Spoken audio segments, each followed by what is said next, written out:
চালের বাজারে অস্থিরতা। আমনের ভরা মৌসুমেও দাম বেড়েছে বিভিন্ন প্রকার চালে। চালের বাজার পরিস্থিতি নিয়ে রাজধানীর মোহাম্মদপুর কৃষি মার্কেট থেকে বিস্তারিত জানিয়েছেন সহকর্মী মাহাদি সেকেন্দার। রাজধানীর মোহাম্মদপুর কৃষি মার্কেটে চালের বাজারে চালের যে দাম বৃদ্ধির বিষয়টি সেটির ক্ষেত্রে মূলত মিনিকেট এবং নাজির সাজের চাল সেটিতেই অস্বাভাবিকভাবে দাম বৃদ্ধির বিষয়টি এখানে লক্ষ্য করা গেছে। তবে মোটা চাল, নিম্নবিত্ত, মধ্যবিত্ত যারা আছেন, মোটা চাল, স্বর্ণাজে চাল সেটির দাম কেজি প্রতি 1 থেকে 2 টাকা বেড়েছে। সেটি খুব বেশি বেড়েছে বা এরকম বিষয়টি নয়। তবে আমনের ভরা মৌসুম চলছে, এখন কিন্তু উল্টা হওয়ার কথা, অর্থাৎ চালের যে দাম সেটি কমে আসার কথা। যেহেতু সরবরাহ যখন বাড়বে তখন বাজারে কিন্তু দামের উপর প্রভাব পড়ে, দামটা কিছুটা কমে আসে। একই সাথে ভারত থেকেও চাল আমদানির যে বিষয়টি সেটিও আছে।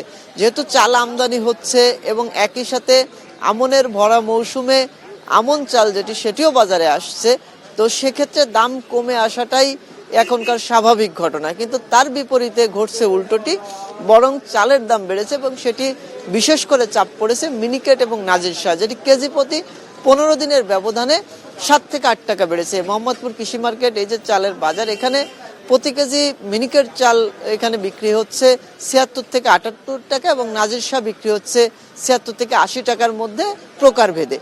এবং ব্যবসায়ী যারা আছেন তারা যেমনটি বলছিলেন যে উৎপাদন পর্যায়ে যদি মনিটরিংটা নিশ্চিত করা যায় তাহলে তার সুফল জনগণ পাবে। এই ছিল আমার কাছে মোহাম্মদপুর কৃষি মার্কেট থেকে চালের বাজার নিয়ে সর্বশেষ।